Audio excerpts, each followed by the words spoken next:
Thanks very much. I wanted to obviously thank the members for coming forward this debate tonight. And I was reflecting on, we all know retained firefighters. They're our neighbours, they're our friends, we know them. They're in every town and village in Ireland. And Minister O'Brien came in here tonight and said two key things. One, no one wants this dispute to continue. We want to find a way out. We recognise the phenomenal work the retained firefighters do.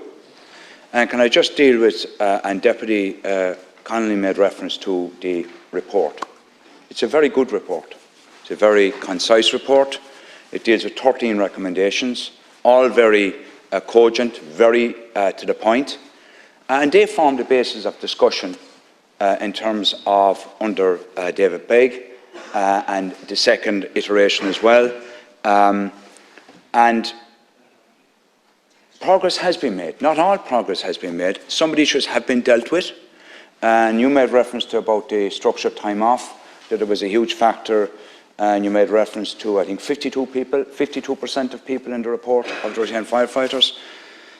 Within the discussions that took place, it was agreed that there would be 20 hours, that there would be up to 20 hours per week, 20 weeks per year, that a retained firefighter could be away from the station fire ground area.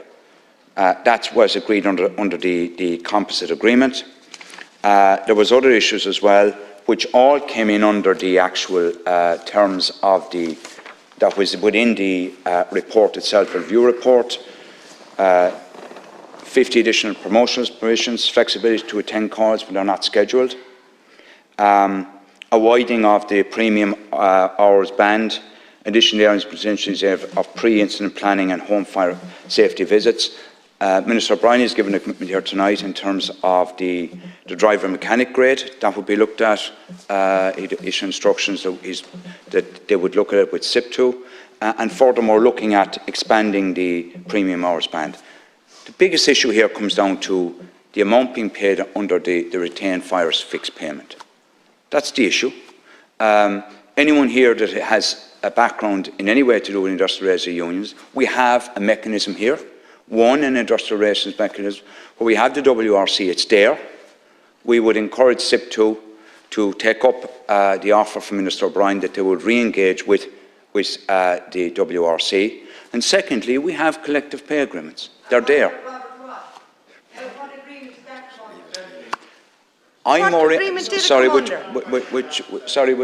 due respect, Deputy Murphy.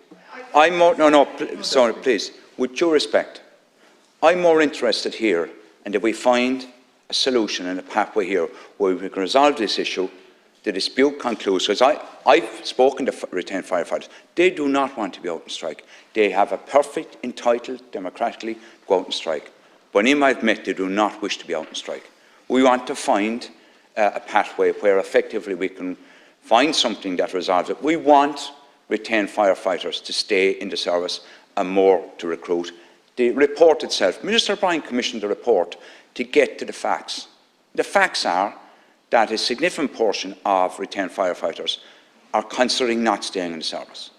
The question is, how do we address that? How do we address that in terms of, number one, the industrials SIP2 represent the firefighters, the retained firefighters?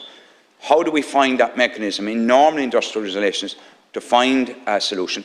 Ultimately, it's very difficult if people aren't talking to each other. It's an old principle. You need to be talking to each other. There's a mechanism there through the WRC. And furthermore, Minister O'Brien has given a commitment through the National Collective Pay Agreement, which will be getting underway. There's a new agreement coming, that he will advocate to ensure that retained firefighters are looked after. And the view I take in it really, at the end of the day, is that I want to acknowledge the phenomenal work retained firefighters do. They're a vital element to the dealing with fires. Sorry? It's sickening to hear this. No, Deputy, you've had your opportunity to speak. We'll hear the Minister without interruption. Unbelievable. Have you read the report? Have you read the report? I've read 4 reports since 2002, none of which he actioned. Okay. Have you read it? Yes, absolutely. This report forms the basis for that the SIP2 were involved in formulating this report. It gives it puts in crystal clear exactly what the issues are. Well, would you present Deputy Murphy. a report that gave Robert Watt 80,000 at the stroke of a pen that was subject to nobody's agreement? And should not be subjected to running commentary. We will hear the Minister without interruption. Minister, please. Thanks very much. It's very simple, really. The retained firefighters, we have to find a way out of this. We can't continue to have disputes. It's not good for the retained firefighters, and it's not good in terms of dealing with issues on the ground in terms of where fires exist. And really what's being put forward here at the moment is that we're asking that the SIP2 would make use of what is the normal industrial relations machinery, which is the WRC, to re-engage, to talk to the employers, which is the LGMA, on behalf of the local authorities who employ the retained firefighters, to find a way that we can get this resolved. But I think it's not fair to say that some issues have not been addressed. Many of the issues that came up in the report have been addressed. And the issue that remains is the issue in terms, apart from the main issue that remains from the retained firefighter side, is the amount of the fixed retainer payment. I appreciate that, but ultimately what we're calling on is for the firefighters to, more particularly their representative body, SIP2, to re-engage with the WRC. And I think that's not an unreasonable request. The retained firefighters do phenomenal work on the ground. However, we have to find a solution to resolve this.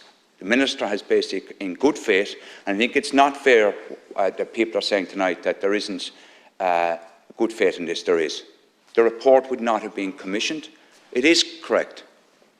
It is correct. The report itself lays out exactly what we need to do, 13 recommendations, working with the partners, which obviously are the retained firefighters themselves to SIP2, working with the employers to LGMA, working with government to find a mechanism whereby we can deal with this. And you know, in terms of national pay agreements, there is an agreement there which applies across the entire public sector.